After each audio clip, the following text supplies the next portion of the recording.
Alright, so welcome back. So in this video we're going to pick up where we left off last time, and in the last video we said that in this one we're going to be adding some images to our page here. So let's go ahead and get started. So the first thing I'm going to do is I'm going to open up VS Code. Now let's first talk about storing images in your project. Okay, so we are inside this file explorer here on the left. Here's our folder for our horoscope project. So it's often a good idea to keep your images for a specific project inside a folder inside that project, and typically this folder is called images. Doesn't have to be, but that's a pretty accurate name for what is inside of that folder. Okay, so we're going to follow that idea here. So what we're going to do is we're going to click this icon and we're going to make a new folder inside of our horoscopes directory called images.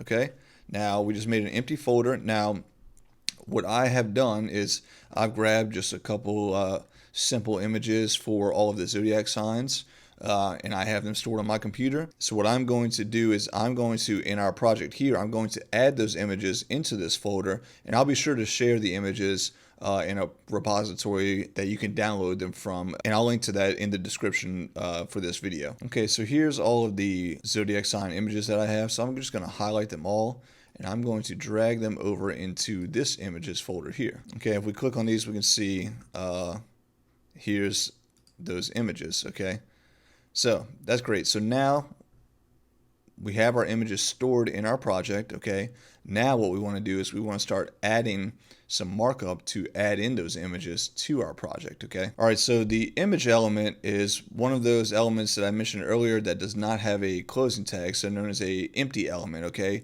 most elements have opening and closing tags.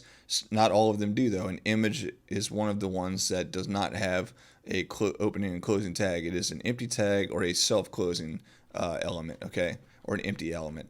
So let's see an example here. So let's just start right here at the top. So after the H2 for Aquarius, I'm just going to go on a new line here, and I'll do less than IMG, and then I will just simply close it off with a closing brace here, or a greater than sign. Now note how here before, when we would type our other element tags, when we would close off that opening tag, VS Code would auto-complete it with a closing tag that matched that opening tag. Here it did not do that. Again, that is because the image element is a empty element, or a self-closing element. Okay, it has no open and closing tags. Okay, so it just has the one. So it'll look like this. And now with images, there's two attributes that you always want to have on your images. Okay, so the first is going to be the source attribute. Okay, now that is not sourced this way.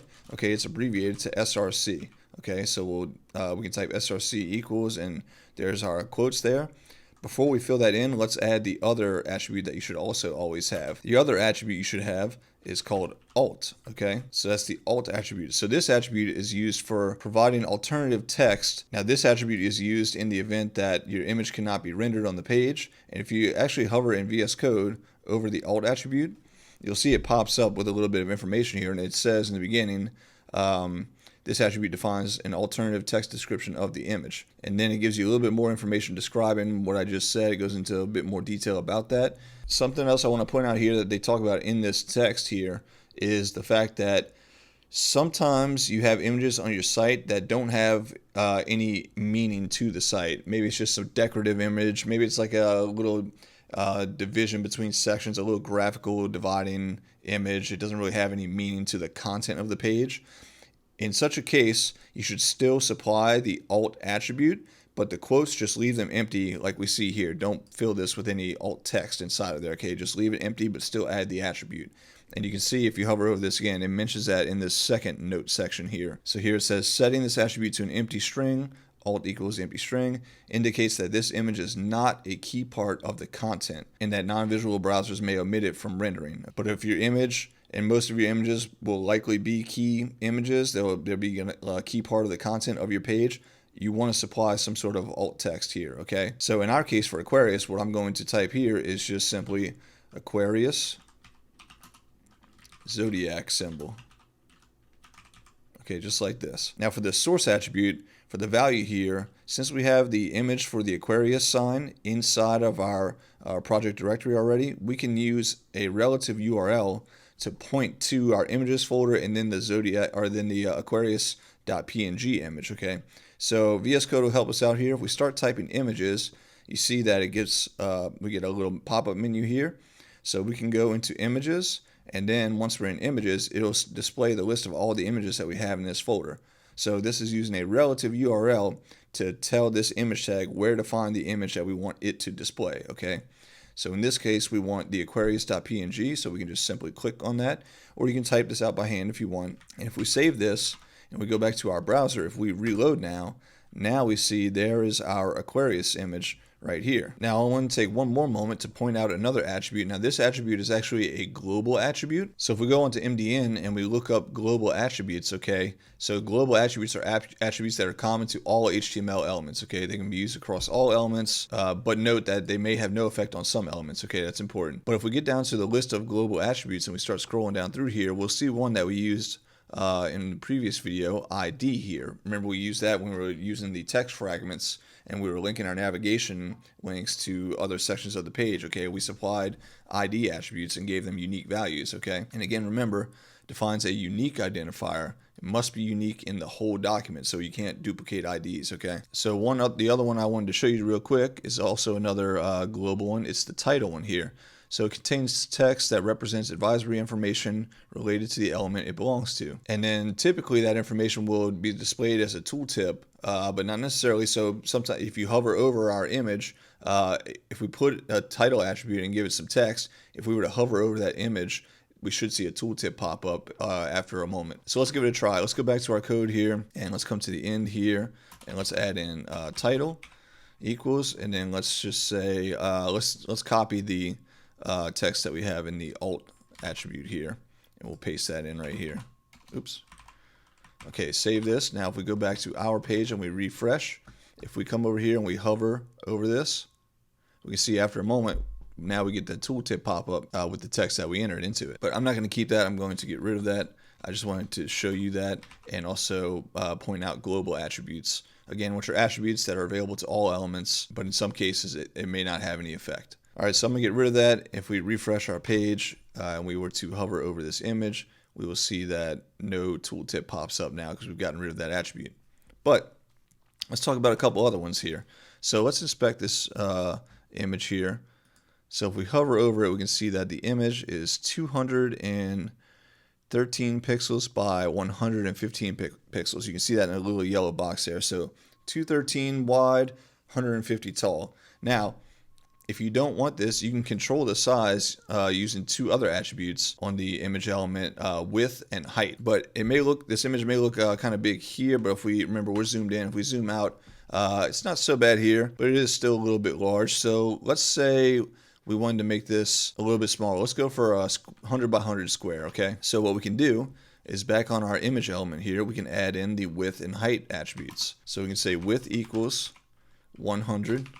Okay, now this 100 is in pixels, okay? You don't have to put px at the end of this. You can just type the number, and pixels is the unit that will be used. So let's do 100 there for width, and let's also do height 100. Okay, let's save that, and now let's go back to our page and refresh. Now we can see that that image has shrunk down some.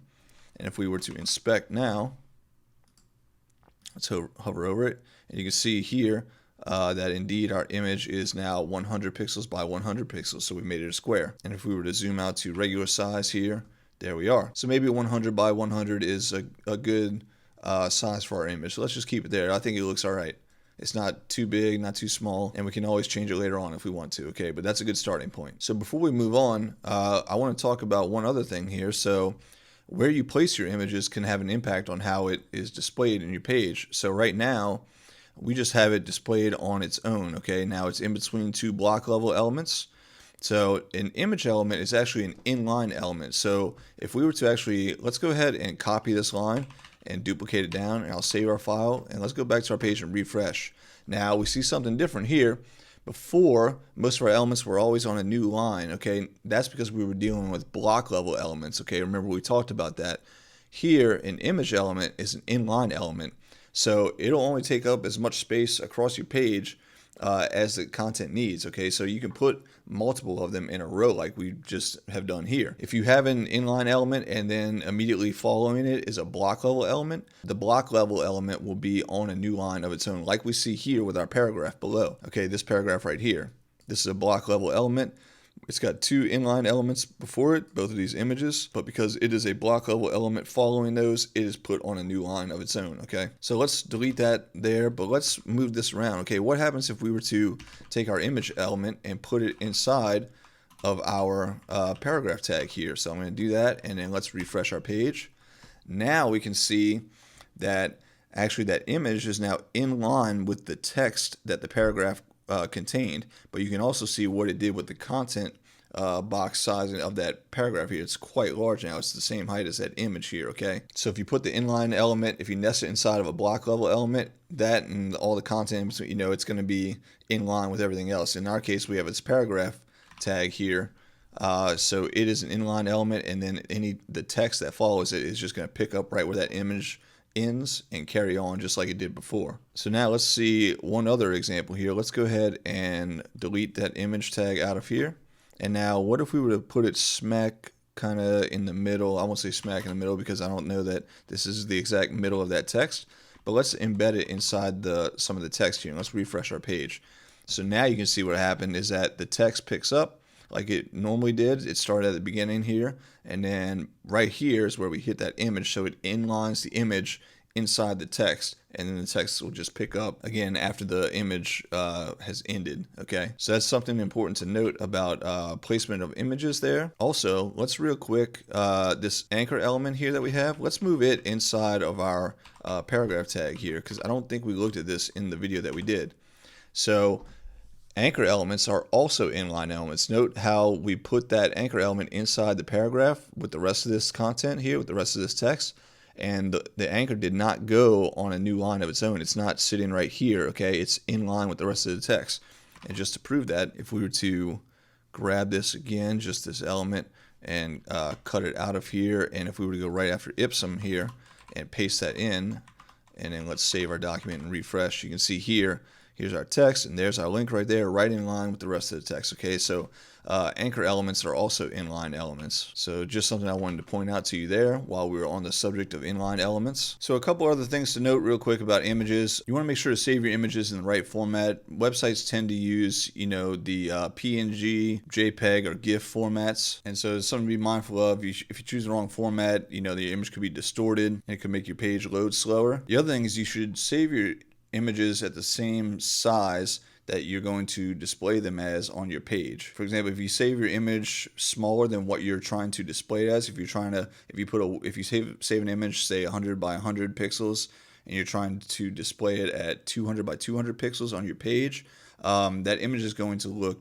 distorted and stretched. On the flip side, if the image is larger than the size you've specified, the image will probably take longer to display. Speaking of taking time to display, images often take longer to load than the HTML code for your page, okay? So typically it's a good idea to specify the size of the image so that the browser can render the rest of the content while leaving the right amount of space for your images. Alright, so with that, I'll leave it to you to add the rest of the images here to get some practice in here for adding image tags and source attributes and alt text and setting sizes. So go ahead and do that now. I'll do some more movie magic here, and here we are. So I have them all in there.